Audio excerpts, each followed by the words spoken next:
Assalamualaikum semuanya. Ketemu lagi ya sama Bu Eri. Sebelum dimulai, ayo dukung channel Ibu dengan cara subscribe, tekan tanda loncengnya, like, komen, dan share. Terima kasih. Sebelum belajar, jangan lupa berdoa dulu. Bismillahirrohmanirrohim.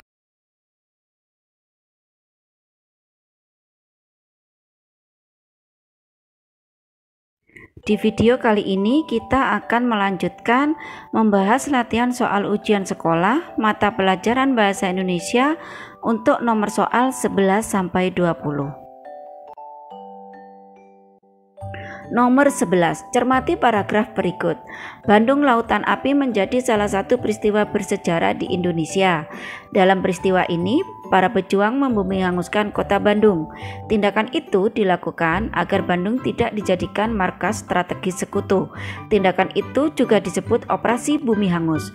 Operasi Bumi Hangus dilakukan berdasarkan musyawarah Majelis Persatuan Perjuangan Priangan pada 23 Maret 1946.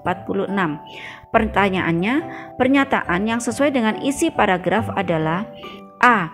Kota Bandung dibumi hanguskan agar tidak digunakan sebagai markas strategi sekutu. B. Kota Bandung dibumi hanguskan berdasarkan keputusan seluruh pejuang di tanah Priangan. C. Kota Bandung dibumi hanguskan atas ultimatum yang dikeluarkan sekutu pada 23 Maret 1946. D. Kota Bandung dibumi hanguskan atas perintah komandan pasukan tertinggi di kota Bandung. Setelah kita baca dan pahami, pernyataan yang sesuai dengan isi paragraf terdapat pada pilihan jawaban A. Karena pernyataan tersebut sesuai dengan isi kalimat ketiga, para pejuang membumi hanguskan kota Bandung agar tidak dijadikan markas strategi sekutu pada masa perang kemerdekaan. Jika pernyataan pada pilihan jawaban B, C, dan D itu tidak sesuai dengan isi paragraf. Nomor 12, cermati paragraf berikut. Kucingku bernama Putin. Putin berjenis Anggora. Bulu Putin sangat lebat. Bulunya yang berwarna putih sangat indah. Pertanyaannya, bacaan tersebut termasuk jenis paragraf: A. Narasi, B. Persuasi, C. Deskripsi, D. Eksposisi. Setelah kita baca dan pahami, ternyata bacaan tersebut termasuk jenis paragraf deskripsi. Mengapa? Karena di paragraf tersebut mendeskripsikan bulu kucing peliharaan bernama Putin. Jadi jawaban yang tepat terdapat pada pilihan jawaban C, yaitu deskripsi. Nomor 13, pahami paragraf berikut. Tanin merupakan salah satu antioksidan yang terdapat dalam teh. Antioksidan tanin bersifat anti kanker. Tanin dalam teh dapat mencegah perkembangan sel-sel kanker. Namun, tanin juga mempunyai kekurangan. Terlalu banyak mengonsumsi tanin dapat mengganggu penyerapan zat besi. Pertanyaannya, jika seseorang mengonsumsi terlalu banyak teh, kemungkinan seseorang tersebut akan: A. Kekurangan nutrisi, B. Kekurangan zat besi, C. Terbebas dari kanker, D. Terbebas dari dehidrasi. Setelah kita baca dan pahami, ternyata teh mengandung tanin. Konsumsi teh terlalu banyak tidak baik bagi tubuh. Konsumsi terlalu banyak tanin dapat menyebabkan tubuh kesulitan menyerap zat besi pada makanan. Pada akhirnya, tubuh akan kekurangan zat besi. Pernyataan tersebut terdapat pada kalimat terakhir yang berbunyi, terlalu banyak mengonsumsi tanin dapat mengganggu penyerapan zat besi.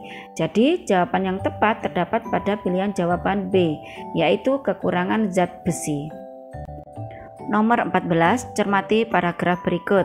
Di sini ada dua teks ya. Teks pertama, unta memiliki kemampuan untuk melindungi matanya dari pasir.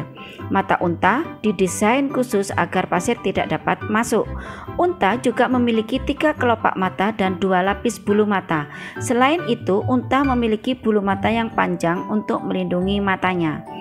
Teks kedua, unta memiliki kelopak mata semi transparan. Kondisi ini memungkinkan makhluk ini berjalan dengan mata tertutup. Bulu mata ekstra panjang juga melindungi matanya dari debu dan pasir. Pertanyaannya, persamaan isi kedua teks tersebut adalah membahas: A. Keistimewaan mata unta yang hidup di padang pasir, B. B. Keistimewaan bulu mata khusus yang dimiliki unta. C. Kelopak mata semi transparan yang hanya dimiliki oleh unta. D. Kemampuan tubuh unta beradaptasi di padang pasir. Setelah kita baca dan pahami antara dua teks itu, persamaan isi kedua teks tersebut adalah membahas keistimewaan mata unta yang hidup di padang pasir. Mata unta didesain khusus untuk hidup di padang pasir. Mata unta memiliki selaput mata semi transparan. Unta juga memiliki 3 kelopak mata dan 2 lapis bulu mata. Unta juga mempunyai bulu mata yang panjang. Kondisi tersebut kemungkinan mata unta terlindungi dari pasir. Jadi jawaban yang tepat terdapat pada pilihan jawaban A, yaitu keistimewaan mata unta yang hidup di padang pasir. Itulah persamaan isi kedua teks tersebut. Nomor 15, cermati paragraf berikut, masih membandingkan dua teks bacaan. Teks pertama, waktu terbaik berwisata di Candi Ijo adalah sore hari. Pada sore hari cuaca tidak terlalu panas. Waktu ini juga sangat cocok untuk menikmati panorama di Candi Ijo. Menjelang senja, wisatawan dapat menikmati pemandangan yang indah saat matahari terbenam. Teks kedua, Candi Ijo terletak di Dukuh Groyogan, Desa Sambirejo, Kecamatan Prambanan, Kabupaten Sleman, Yogyakarta. Candi ini berada di kawasan timur Yogyakarta. Candi ini berada di sebelah selatan Kompleks Candi Buku. Pertanyaannya, perbedaan isi kedua teks tersebut adalah A. Teks pertama menjelaskan waktu terbaik berwisata di Candi Ijo. Teks kedua menjelaskan panorama di Candi Ijo. B. Teks pertama menjelaskan letak Candi Ijo. Teks kedua menjelaskan waktu terbaik berwisata di Candi Ijo. C. Teks pertama menjelaskan panorama Candi Ijo. Teks kedua menjelaskan letak Candi Ijo. D. Teks pertama menjelaskan waktu terbaik berwisata di Candi Ijo. Teks kedua menjelaskan letak Candi Ijo. Setelah kita baca kedua teks tersebut dan difahami, ternyata teks pertama menjelaskan waktu terbaik berwisata di Candi Ijo. Waktu terbaik berwisata di Candi Ijo adalah pada sore hari menjelang senja. Sementara itu, teks kedua menjelaskan letak Candi Ijo. Candi Ijo terletak di Dukuh Groyogan, Desa Sambirejo, Kecamatan Prambanan, Kabupaten Sleman, Yogyakarta. Candi ini terletak di sebelah selatan Kompleks Candi Buku. Jadi jawaban yang tepat terdapat pada pilihan jawaban D. Di teks pertama menjelaskan waktu terbaik berwisata di Candi Ijo, teks kedua menjelaskan letak Candi Ijo. Itulah perbedaan isi kedua teks tersebut. Nomor 16, bacalah paragraf berikut. Bima biasanya akan memungut kerikil lalu melemparkannya ke kamar bara di lantai 2. Rumah bara adalah satu-satunya rumah bertingkat di gang itu. Saat lampu kamar itu menyala, barulah Bima pulang. Ya, tugasnya untuk membangunkan bara sudah selesai. Sebuah komunikasi unik yang barangkali langka di era seperti sekarang. Pertanyaannya, kutipan cerita tersebut menceritakan A. Keadaan lingkungan tempat tinggal tokoh Bima. B. Kebiasaan tokoh Bima saat berangkat sekolah. C. Tugas tokoh Bima sebelum berangkat sekolah. D. Cara tokoh Bima membangunkan tokoh bara.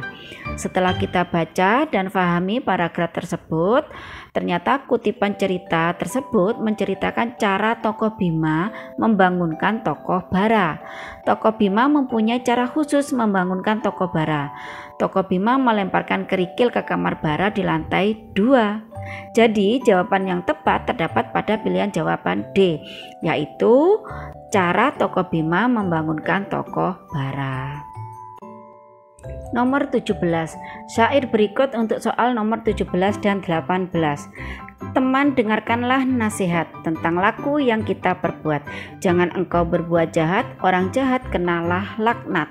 Pertanyaannya, makna kata laknat dalam syair tersebut adalah A. Teguran, B. Kutukan, C. Cobaan, D. Peringatan. Setelah kita baca syair tersebut, maka makna kata laknat dalam syair tersebut adalah kutukan. Makna tersebut sesuai dengan konteks pesan syair. Syair tersebut berisi nasihat agar kita tidak berbuat jahat. Pada saat tersebut, orang yang berbuat jahat akan kena kutukan. Jadi jawaban yang tepat terdapat pada pilihan jawaban B, yaitu kutukan. Nomor 18 masih tentang syair seperti nomor 17. Ibu bacakan lagi syairnya. Teman, dengarkanlah nasihat tentang laku yang kita perbuat. Jangan engkau berbuat jahat, orang jahat kenalah laknat. Pertanyaannya, syair tersebut berisi nasihat agar A. Melakukan suatu kebaikan, B. Mendengarkan suatu nasihat, C. Menghindari perbuatan jahat, D. Menghindari perbuatan buruk.